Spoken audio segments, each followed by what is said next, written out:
Assalamualaikum warahmatullahi wabarakatuh. Perkenalkan, nama saya Padilla Amalia, mahasiswi semester 3 STIK Al-Latifiyah Palembang. Pada kesempatan kali ini, saya akan menjawab beberapa pertanyaan untuk memenuhi nilai UAS semester 3 ini pada mata kuliah hadis tematik yang diampu oleh dosen saya, Ibu Emilia Sari. Pertama, pengertian hadis tematik. Menurut Al-Parmawi, sebagaimana dikutip oleh Maizuddin dalam bukunya Metodologi Pemahaman Hadis, disebutkan bahwa metode Maudu'i adalah mengumpulkan hadis-hadis yang terkait dengan satu topik atau satu tujuan, kemudian disusun sesuai dengan asbabul wurud dan pemahaman yang disertai dengan penjelasan, kemudian pengungkapan dan penafsiran tentang masalah tersebut. Dalam kaitannya dengan pemahaman hadis, pendekatan tematik atau maudu'i ini adalah memahami makna dan menangkap maksud yang terkandung di dalam hadis dengan cara mempelajari hadis-hadis lain yang terkait dalam tema pembicaraan yang sama juga. Dan tidak lupa juga kita memperhatikan korelasi masing-masing sehingga didapatkan pemahaman. Yang kedua, langkah-langkah studi hadis tematik. Langkah-langkah pengkajian hadis dengan metode tematik ini antara lain dapat dilakukan dengan: pertama, menentukan tema atau masalah yang akan dibahas. Yang kedua, menghimpun atau mengumpulkan hadis-hadis yang terkait dalam satu tema, baik secara lafal maupun secara makna melalui kegiatan tahrij al-hadis. Yang ketiga, melakukan kategorisasi berdasarkan kandungan hadis dengan memperhatikan kemungkinan perbedaan peristiwa wurudnya, yang disebut juga dengan tanawu, dan perbedaan periwayatan hadis. Yang keempat, melakukan kegiatan iktibar dengan melengkapi seluruh sanad. Yang kelima, melakukan penelitian sanad yang meliputi penelitian kualitas pribadi perawi, kapasitas intelektualnya, dan metode periwayatan yang dilakukan.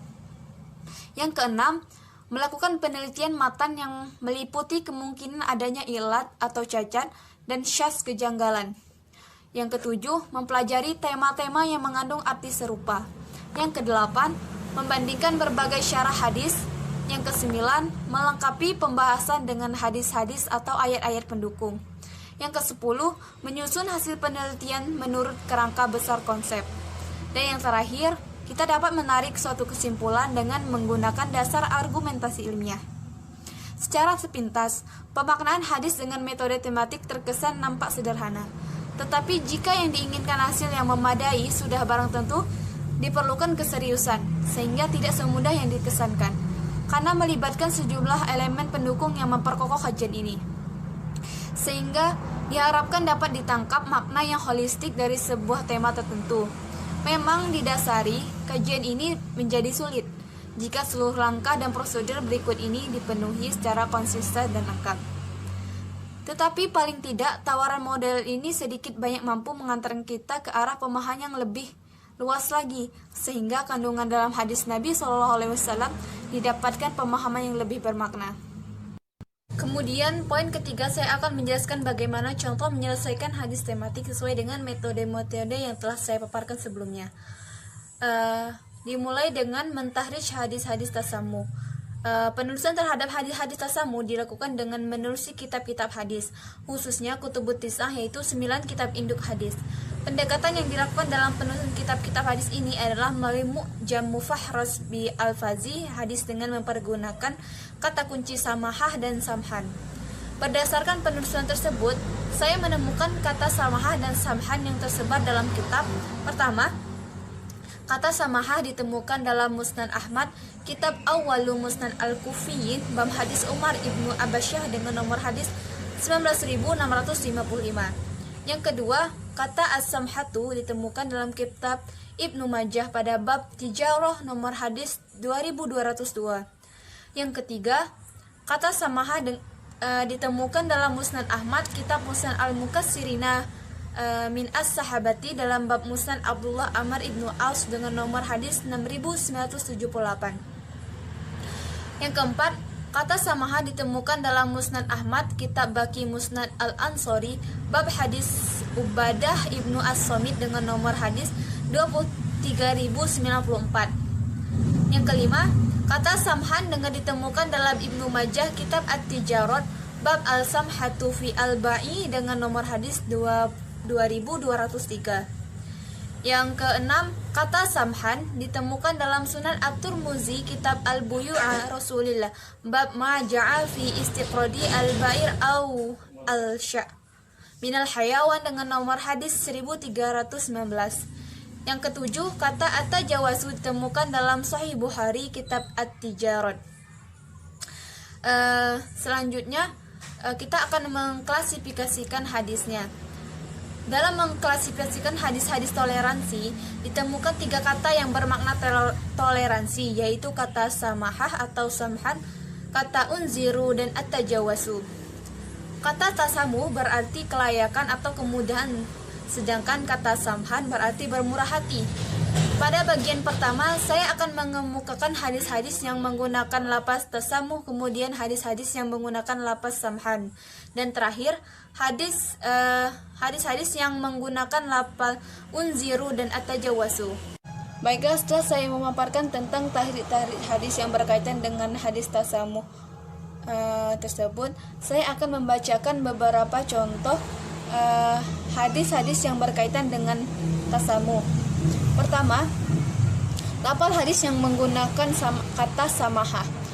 Haddatsana Hasan haddatsana Mulahina haddatsana Al-Haris bin Yazid an Ali bin Rabahin annahu sami'a Junadah bin Abi Umayyah yaqulu sami'tu Ubadah bin Samit yaqulu inna rajulan ata an-nabiy sallallahu alaihi wasallam faqala ya nabiy Allah ayyul amalil afdalu qala al-imanu billah wa tasdiqu bihi wa jihadun fi sabilihi qala uridu ahwana min dhalika ya Rasulullah qala as-samahah was-sabru qala uridu ahwana min dhalika ya Rasulullah qala la tattahimillah tabaraka wa ta'ala fi syai'in qadalaka bih.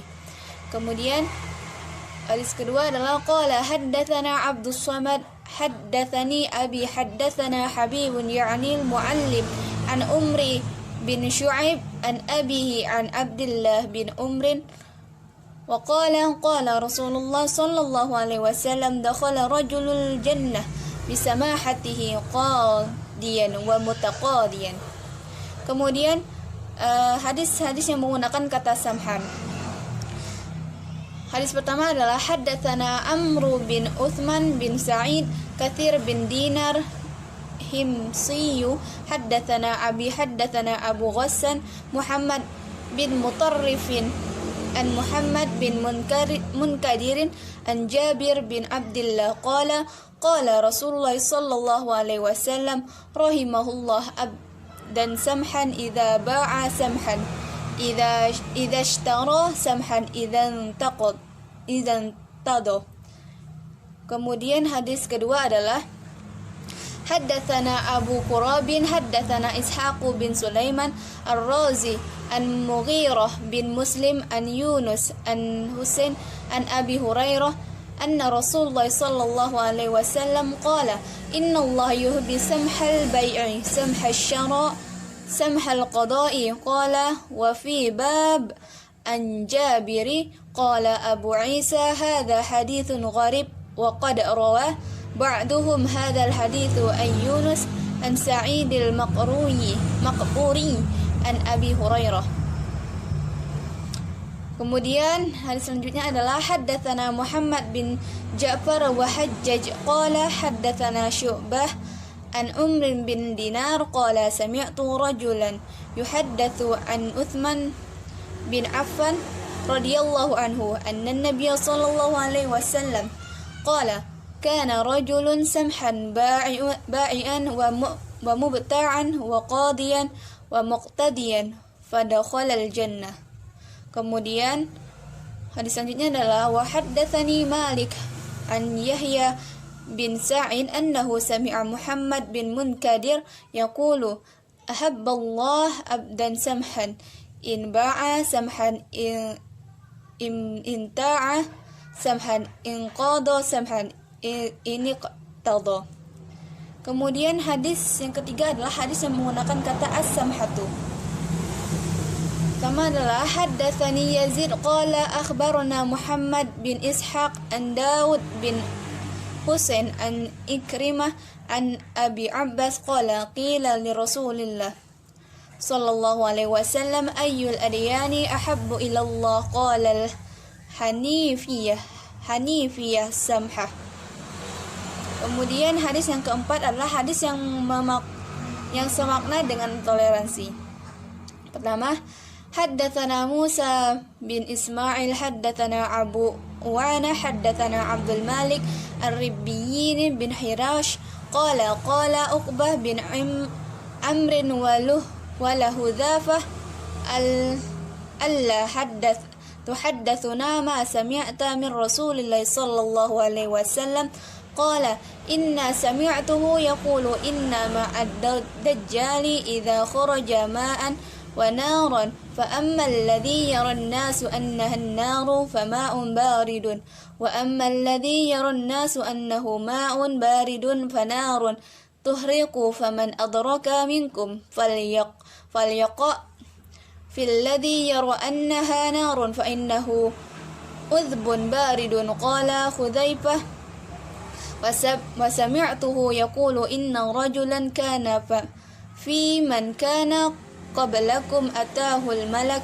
liyaqbida ruhahu faqila lahu hal amiltu min khairin qala ma a'lamu qila lahu unzur qala ma a'lamu shay'an ghayra anna kuntu uba'i an-nasu fid dunya wa ujazihim fa unzirhum musira wa atajawazu an mu'siril fa adkhalahu Allahu al-jannah faqala wa sami'tuhu yaqulu inna rajulan hadarahu al-maut falamma